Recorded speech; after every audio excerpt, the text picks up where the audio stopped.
Hi, this is Aaron, and today we're going to take a look at Windows Phone 7.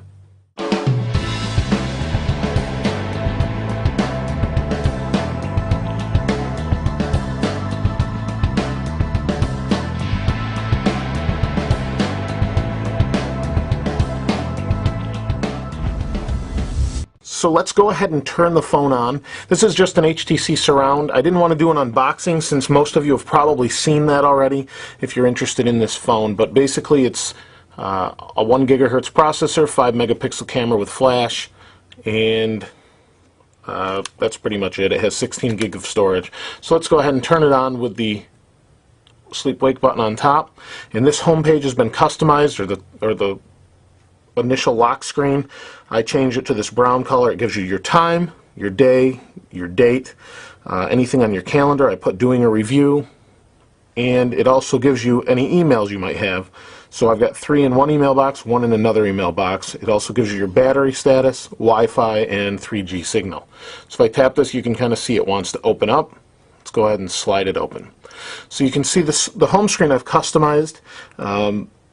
It's just basically a bunch of brown tiles, or it may look a little orange on this screen for some reason, but what you do is you have all these live tiles and they update by themselves based on who's posting what. So you can see right here there's like a little Facebook symbol, and as people post to Facebook, their pictures show up in the different events that are going on right now. You can see I have email. Here's a Hotmail account with 3 emails, Zollotech account with 1 email, messaging. These things will all update as the status actually changes. So weather here, it's 36 degrees where I'm at, and what happens is when this changes to say 40 degrees or 30 degrees and snowy, all of this will update. This is the Me tile, and this is where I would update my status for Facebook, anything like that. Last night I put headed to bed, night everyone, and when I want to update that I just tap there and update. If I want to go back, I hit back. You have a back window and search, so we hit back. Very similar to Android that way. And as you can see, I have a Netflix tile. I've got my Xbox Live, Internet Explorer, calendar, pictures, music. So what these are these, they're called hubs by Microsoft. So any picture you take or any picture coming from Facebook is in pictures. They're all in one place right here. Any pictures being updated. So these are any pictures on Facebook being updated. Let me see if I can fix that for you there. So these are any pictures on Facebook. Things like that. We go back. Apologize for the white balance there. It's a bit white on that screen. So let's go ahead and show you email. So I'll go into my Google Mail. You can see it swings around. And let's bring the camera in a little bit so you can see maybe a little bit better. There we go. So here's my email. You can see a lot of YouTube subscriptions, things like that.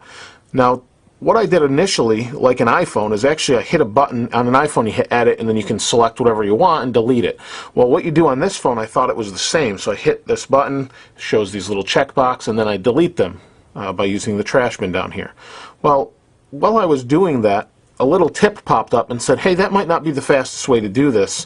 Why don't you try tapping to the left of the email? So I said, okay, tap to the left, does the exact same function more quickly. Now, I think it's really nice that Microsoft actually thought of that, since this is a dramatic change from their last operating system, and that it just seems to be really well thought out. So let's go back, and you get the idea with email. And as you can see, these update with how many you have. Now, we have Netflix, we have Xbox Live, which is pretty nice. So let's go ahead and open that.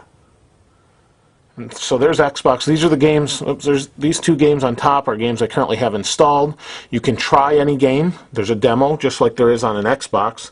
So if I want to try, I can tap on this. It swings around, gives its rating, gives reviews, some screenshots, and its price. And it actually charges the game price to your AT&T bill or T-Mobile, depending on which carrier you have this on right now. You can try the game first and then you can buy it. So that's really nice. Every game has that. So that makes it a pretty nice difference to other operating systems. If we slide across, every UI in this slides across, up, down, and left to right. That's my gamer tag, BIGZ. Been on Xbox Live for about 8 years now, so was lucky enough to get that. I actually modified the avatar within the phone. It changed on Xbox. That was kind of neat, even though I don't really care much for the avatar stuff. Let's go back home. So there we have the home screen again. Now we do have the Zune player. To me, this is probably the biggest thing. I use this for podcasts and music the most, just like I do an iPhone or Android phone. So let's go into Zune. And with a Zune Pass for $15 a month, of which 10 of the songs you get to keep, you get unlimited streaming downloads from over 6 million songs. I think it's maybe even much higher than that now. So if I go into music, this has been synced. Here's my albums, or I'm sorry, artists. Here's the albums. We can tap or swipe. You can see it's Seal. There's a couple other people. Paramore. We'll slide to the right. There's our songs. There's our playlists. There's our genres, and back to artists. So once we tap on these, we'll go into Anberlin. You can see there's the album. We'll go into the album, and here's all the songs. I'm not going to play the songs because of copyright, but I think you get the idea. It shows some nice album art like this behind the song while the song is playing.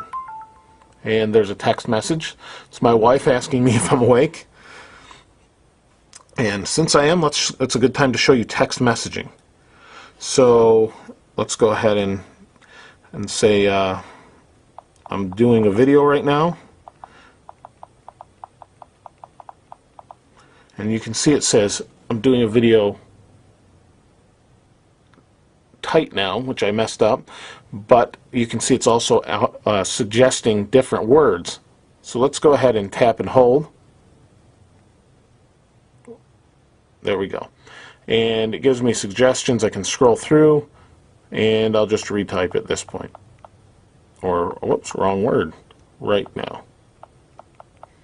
And there we go. And then I'll hit the button at the bottom to send. Can also attach something. So you get the idea as far as that goes. The keyboard's really nice. If you type something like NP for no problem, it will give you the chance to save that instead of trying to autocorrect it. It's a pretty nice implementation of a keyboard. It rotates quite fast. I would say more fluid than just about any phone out there. It's pretty good. And then you can see I got another text message. My wife saying, okay. So that's pretty nice. Let's go into the People Hub and show you that. The People Hub aggregates all of your content from Facebook and all the different services like Windows Live. So these are people posting on Facebook. Very simple, but it just gives their name from where it was, such as Facebook, and what the status. What a beautiful day. You know, different things that people are saying, pictures, things like that. These are recents, and then you have all. These are all the people in my contact list. Let's go back to the home screen. So I think you get the idea there. Now, if I want to move these tiles around, what I do is I tap and hold. It pulls out. If I want to move it here, or up here, or wherever, move it where I want, tap, it locks it in. If I scroll over here, here's all of the applications in general. They're alphabetized. And if I want to put another one on the home screen, such as eBay, I tap and hold. Pin to start, uninstall, or rate and review. So let's pin to start. It's going to put it at the bottom. I'll tap and hold, slide it up to the top, or slide it up where I want it. We'll put it next to Netflix and lock it in. It's a pretty nice interface. Really simple, but it is lacking in a couple areas, but such as cut and paste, tethering, and multitasking. It doesn't have any of those things other than the Zune player, which will play music while you've got the phone off or you want to look at email, that sort of thing. Let me show you one more thing, and that's the camera. The camera on this is 5 megapixel, does 720p, and that's a standard across all Windows phones. They have to be that or better. Let me lock the screen.